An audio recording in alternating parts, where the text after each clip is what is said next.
Assalamualaikum warahmatullahi wabarakatuh. Perkenalkan, nama saya Reza Mahendra.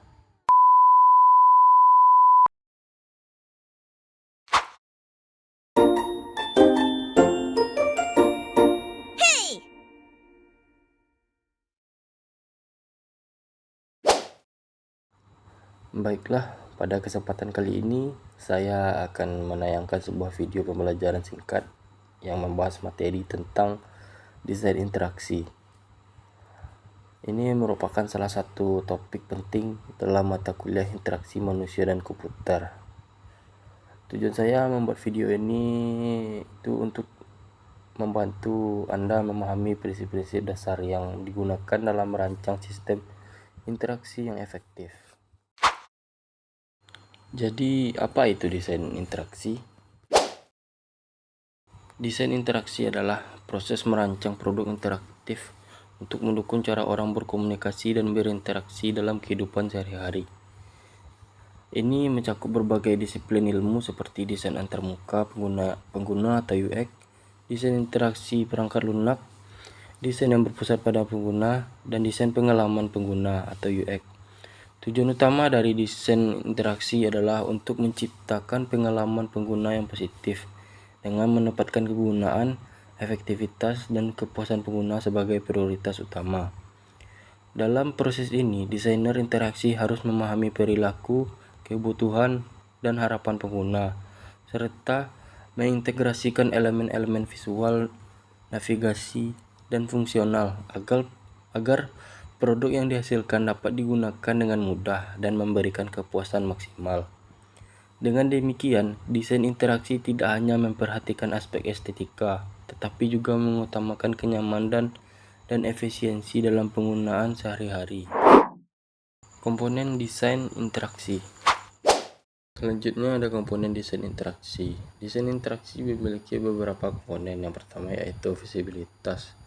Produk harus membuat fungsi-fungsi yang tersedia terlihat jelas sehingga pengguna tahu apa yang harus dilakukan. Misalnya, kontrol pada mobil seperti lampu dan klakson yang terlihat jelas, memudahkan pengemudi dalam mengoperasikan tombol tersebut. Yang kedua yaitu umpan balik. Pengguna memerlukan informasi yang dikirim kembali tentang tindakan yang telah mereka lakukan. Contohnya, saat kita menekan tombol bel, ada bunyi atau perubahan visual yang mengindikasikan tindakan berhasil dilakukan. Pengalaman pengguna. Selanjutnya ada pengalaman pengguna.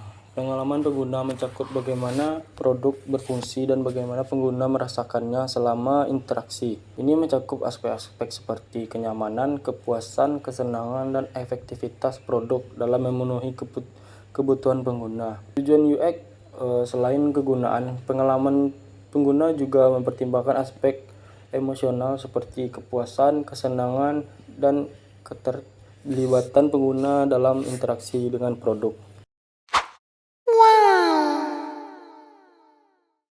Pemahaman pengguna. Selanjutnya ada pemahaman pengguna.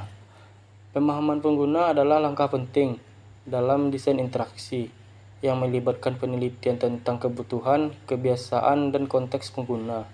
Hal ini penting untuk memastikan bahwa produk yang dirancang sesuai dengan kebutuhan spesifik pengguna dan dapat memberikan pengalaman yang positif. Contohnya, kebutuhan seorang ilmuwan yang menggunakan alat perencanaan kolaboratif akan berbeda dengan pelanggan yang menggunakan alat desain dapur di toko furniture. Kegunaan dan tujuan pengalaman pengguna.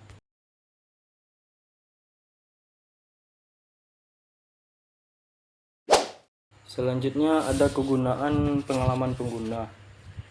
Kegunaan pengalaman pengguna adalah aspek penting dalam desain interaksi yang mengacu pada sejauh mana produk interaktif mudah digunakan, efektif, dan menyenangkan dari sudut pandang pengguna. Kegunaan dipecah menjadi beberapa tujuan utama, yaitu yang pertama ada efektivitas. Seberapa baik produk menjalankan fungsi yang diharapkan oleh pengguna. Misalnya, apakah produk membantu pengguna menyelesaikan tugas mereka dengan benar dan efisien. Yang kedua, ada efisiensi. Seberapa cepat dan mudah pengguna dapat menyelesaikan tugas dengan produk. Contohnya proses belanja online yang memungkinkan pengguna menyelesaikan transaksi dengan cepat. Yang ketiga ada keselamatan. Bagaimana produk melindungi pengguna dari kesalahan atau bahaya? Contohnya adalah fitur undo yang memungkinkan pengguna untuk membatalkan tindakan yang salah. Selanjutnya ada tujuan pengalaman pengguna. Tujuan pengalaman pengguna berfokus pada aspek emosional dan subjektif dari interaksi pengguna dengan produk.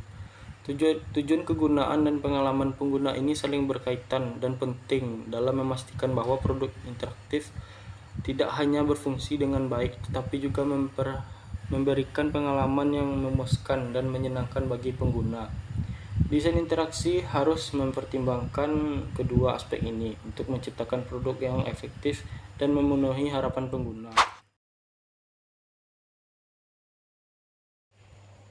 Baiklah, jadi kesimpulan dari materi kita ini adalah desain interaksi yang baik memperhatikan kebutuhan pengguna dan memastikan bahwa produk tidak hanya berfungsi dengan baik, tetapi juga memberikan pengalaman yang memuaskan dan menyenangkan. Ini dicapai melalui penerapan prinsip-prinsip desain yang mempertimbangkan visibilitas, umpan balik, keterjangkauan, dan konsistensi. Mungkin itu saja yang dapat saya tampilkan. Kurang dan lebihnya mohon maaf, mungkin kurang yang banyak dan juga terlambat. Terima kasih kepada teman-teman semua sudah bersabar menonton video saya ini. Wassalamualaikum warahmatullahi wabarakatuh.